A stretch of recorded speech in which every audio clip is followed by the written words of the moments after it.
Greetings, traveler. I am SnapJelly, and I wanted to talk about this today. Now, not this particular sword, but this particular thing on the guard here. Yes, occasionally on a sword that you'll find somewhere, you'll find a little, or in this case quite a big, ring attached to the top of the guard there. What is that? Well, it is quite simply called a finger ring. Pretty simple. Finger rings appeared like on Viking swords all the way up until the Renaissance, and I gotta say though, they were not particularly popular at first. They were most used during the Renaissance on things like rapiers and sideswords. If you can see that, just take a quick look. If you look in between the incredible looking construction of this rapier, you can see a little bit of like a ring construction here that you are supposed to put your finger through. Right there. Right? You're supposed to put your finger over what would supposedly be the crossguard into one of these rings on the side here, and that would put the sword more in line with the rest of your arm, and thus it would give you more control over the sword. And especially on a thrust-centered sword, that would be incredibly useful. Now, on an arming sword, that is less the case, of course, but you can still, if you wish, put a finger over the guard. I've talked about this before. It is simply called fingering the guard. It's doing this. And doing this gives you more leverage. It gives you way more control over the sword.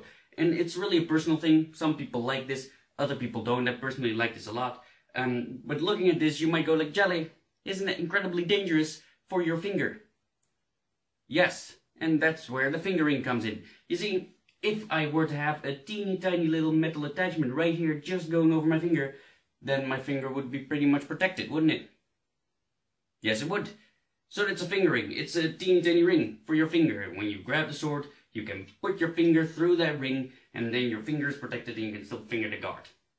Now, looking at all of that seems like a plus if you just consider that. Like, if you like fingering the guard, then you could do it more safely if you have a fingering. But if you have a fingering, then you could still just hold the sword normally. So if you don't like fingering the guard, it wouldn't really be a problem. So why don't all swords have this? Well, actually, fingerings were not that popular at all because they have their downsides. You see, usually, like I said, on things like side swords and rapiers, those rings are quite big and it's less of a problem. But when you look at arming swords that have fingerings, they tend to be quite big, like really just enough room for a finger. So you're supposed to grab a sword and then stuff a finger in there. And what this causes is that if you would ever get disarmed or somebody yanks the sword out of your hand, your finger is gonna get stuck in that hole. So you'll break your finger. Yeah, that's a downside. And another thing is just the simple fact of having to stuff your finger in a tiny little hole like that. I get that a lot of you guys would take huge pleasure in stuffing your fingers in tiny little holes, but yeah, if it's cold metal, it's not gonna be. Well, it depends. It really depends. It's hard to make a small fingering if it's not custom made. Like, you would have to measure the finger of the person the sword is for. Because if you just go for tiny little fingering, if you encounter somebody with stubby fingers, it might not fit. So that could be it as well. On the other hand, you have things like this, and whoopsie daisy. And this is the thing that kind of triggered me into making this video, is that the owner of this sword, which is not me, it's not my sword, he doesn't particularly like this sword. He thinks it's really bulky, he thinks the rings get in the way, and honestly he's like, why would you want to have like huge rings like that? Because like I said, usually rings on arming swords, this is more like a long sword, but still, they're quite small, so why are these so big? Well, a few things that I could think of.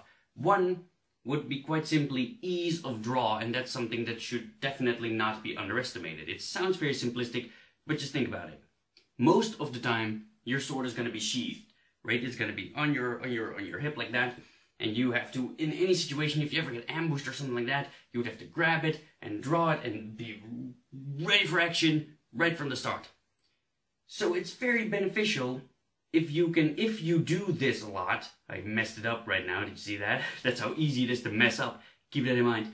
If you like doing this, it's really beneficial if you can draw your sword smoothly whilst getting this ready in the first place. Whereas if the fingering was really small, you would have to grab it first and then stuff your finger in there, and that could be a problem. And ease of draw, that's really something that should not be underestimated, because if you have like very large protective hilts on swords, like on basket-hilted Scottish broadswords, for example, those are quite commonly known to be one of the most protective swords out there. They have incredible baskets around the hilt, but yeah, for speed, it's not really that great. If you have all the time in the world to grab it, it's one of the most protective swords out there. But if you have to get it quickly, you really only have a small gap to fit your hole into. And that's incredibly protective, but it's a problem. You see, even on something like a rapier, if you have this on your hip, and you have to just reach your hand in there quickly and grab it,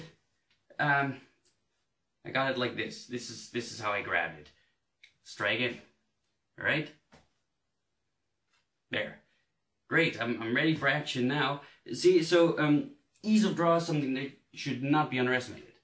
Having large finger holes makes it a lot easier to just get your fingers in the holes right away as you're drawing it. So that's one. Two that I came up with is just because of the size of these fingerings, is they protect your knuckles actually in a weird way, very similar to how a shield on a feather sweat protect your fingers, like this thing right here. You see, angulation is quite important. Just looking at this one right now, right? This is a normal crossguard. When two swords collide, boom, like that, and one of the swords slides down the other, it hits the guard. Now, depending on the angle of the strike, that strike can still hit my knuckles. Right there, you see that? It still hits me in the knuckles. Now, if this sword was sharp, which is not, even if it's not sharp actually, a strike like that can really fuck up your knuckles. Broken fingers is the most common injury in HEMA. So, having a sword slide down your sword, boom, hitting the guard, it brings your enemy sword very close to your hand. And you really want your hand to be as close to the guard as possible. You see, if you hold it like this, that would be safe for your hand, but it's just really bulky to use. Now you want it up there. But that brings your knuckles in danger. And if your enemy sword is actually sharp, then like a little nick to the knuckle, that can seriously mess you up. Now, looking at something like this, if a sword slides down this, it hits that first, right? So even at a high angle, there, this hits my knuckle. See, so it's way harder to actually hit your hand this way. So in a way it keeps your hand safe, and even if in the worst case scenario it slides off to there, right? Can you see that? And then still, my hand is still practically safe. My hand could still get hit if it's at a very high angle, but that's really unlikely. So that's another reason why you might want to have large finger rings.